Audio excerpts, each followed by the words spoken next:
Morning. I've done this. This is the third time I've tried to do this. Something's come up. Okay, I want to talk to you about homelessness and the plight of what's going on today. Okay, because I've been here. I've been in this weather. I've been homeless in this weather. I've lived on traveller sites in this weather, and I've lived in squats in this time of the weather. You know this. Now I've always said this, and I say it every year to people. Why are we thinking of them just around Christmas and December? All right. Now, I've nearly died of hypothermia and I've nearly died of pneumonia. And hypothermia, you just slip away. You just literally, your organs shut down and you slip away. You know, but I could get warm. And luckily, due to the fact that my mate Ant was there and he sat on me and he kept me warm. He literally kept me warm. Well, if I was soaking wet and I had pneumonia, there would be nothing you could do. Unless he took all my clothes off, put me on new clean clothes and built a fire. Or got me moving. Okay? If I still had the wet clothes on, I'd still die. I'd still die. Okay? I was never able to get my body temperature back up. So if a homeless person gets wet, how do they dry their clothes? And get into clean clothes and dry clothes? Well, they can't. Think about it. That's what's happening. It's happening in your town. It's going to happen in Plymouth shortly. We're going to lose one of them. I've just seen one on Muttley Plain, and he's been living outside. Luckily, he's a tough old boy. This will be a nip. This will coal off a few of the homeless, mate. You know, and it's an incredible plight, and it's getting bigger, and it's getting bigger, and it can happen to you. You may sit there, oh, no, it can happen, no. Well, I'll tell you something, mate. I never thought it would happen to me, and it did, and I also made it happen. Now, this year I got evicted. Proper eviction. Now, what happens when you get evicted? In November, I got my Section 21. That says, right, Plymouth Council and your landlord are applying for you to be evicted. The whole thing, the actual eviction was November. It took about 7-8 months to go through. I appealed and asked for an extension while my benefits were sorted out and everything. And I'll tell you something now, it's the most funniest thing ever. It cost £451. Okay? Now, what that consisted of me is turning up in court, and they basically told me the decision anyway before I went into court, into the actual court, and they said, yeah, you got your extension and everything, but you still got to go in and do all that legal thing. And it's £451 that cost.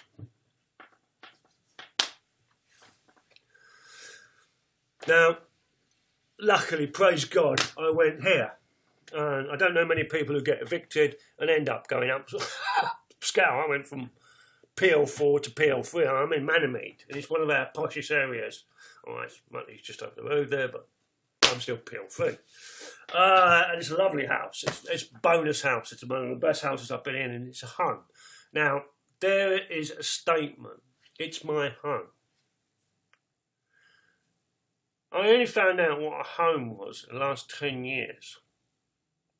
Family, 7 years. They were words to me. And you know, in that plight of being on the streets and in the squats and all that sort of stuff, I met people that really, really did. I met people who couldn't sleep in a building because at the age of 10 they were locked up. I met a lot of that locked up sectioning. And I myself, I prefer to be on a traveller site, on a big wagon on the side. You know, I like it. I like that. I like it. I like, you know, the beauty of this place is I've got running water, electric. I miss all that. I've lived in communes. I've lived in communities and things like that. And it's great to a point. It's great. And, you know, I've had to do the whole getting fires going, getting waters, purifying it, the whole shebang, you know, and all of that, man. I've done all that. And it's great. and it's great. And I do like it. I like that whole style. And if I had a vehicle, I'd be out in Yealmpton now. I love Yealmpton.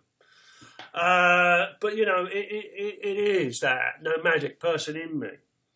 You know, the thing is, the thing I find difficult, and I want to talk to my brothers and sisters here, and I hope there's a few pastors and vicars and preachers listening to this. And I know a lot of you haven't got your own building, but there are some out there. I've got one over the road here. You've got Mutley Baptist here, and then you've got some Matthias over here. You've got Emmanuel over here. You've got Hope over there. And I'm surrounded by them. Are they open? Most of your churches spend about 70 to 80% of the time shut and empty. The church, this is why Jesus said, we are the church. We, the humans, are the church. That is a building. It's just another building that you can get trapped in. And you know, we've got serious problems here at the moment, and we've got homelessness going up, and I've never seen it in Plymouth this bad. In the whole 28, nearly 20, I'm going to be here 29 years this year. I have never seen it bad. When I was in London a couple of times back, I actually met a couple that really middle class professional, lost their job, no family, mortgage gone, and they got evicted and ended up on the street. I mean, being homeless and being poor doesn't have a class system. It doesn't. It affects everybody. At some time in your life, you would have a bit and will be homeless. It can happen. It is so easy. I knew a preacher in Plymouth that was gay, and he couldn't handle it, and he couldn't take it, and he ended up on the streets. And it's simple. His whole life fell apart. And you know, it's so easy. Bang on the head.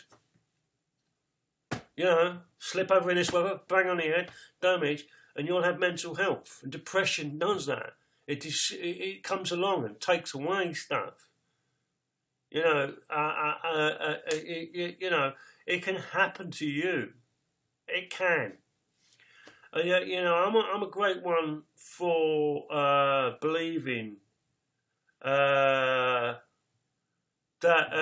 I think I'd like a lot of Christians in this planet, in this country, to go and spend a month, 2 months helping out in a food bank. I did it for a short while. Didn't work out for me. Personal reasons for that. But every time I worked, there was at least 2 friends there. You know, it was an eye opener. You know, when the middle classes are being affected by it, you know, it to sort something out. You know, that's how it affects, and it is. We're all being affected by this. We are. I was told something like 70, I mean, up to 95% of the wealth of this country is in 8% of the population. You know, it's an incredible journey we're on at the moment. I've never known this country to be so isolated, so in themselves, and you know. But that's a part of it. That is a part of what we believe as Christians, as the fallen race. When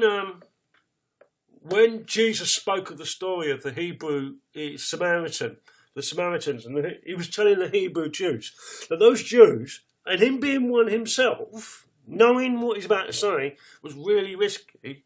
He was speaking to the Hebrew Jews about that. The Hebrew Jews had really could trace their line back to Moses and Abraham and all of that, where the Samaritan Jews were converted. They converted 200, 300, 400 years pre-hand. They weren't what they call true Jewish.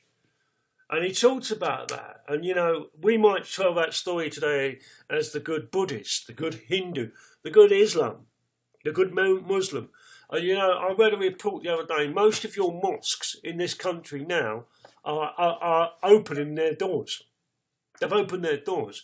You know, I love that poster that someone brought out, a bunch of Muslims every night in Birmingham, they were out feeding and clothing and bedding people every night. And it said, and it just said, those foreigners coming over here, helping our poor and needy.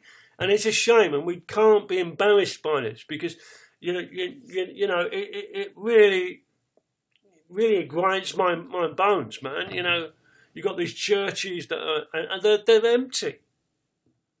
We've got to start thinking about this, and thinking about this logically and properly, because there are going to be people dying, and if not yet, there are people going to be dying.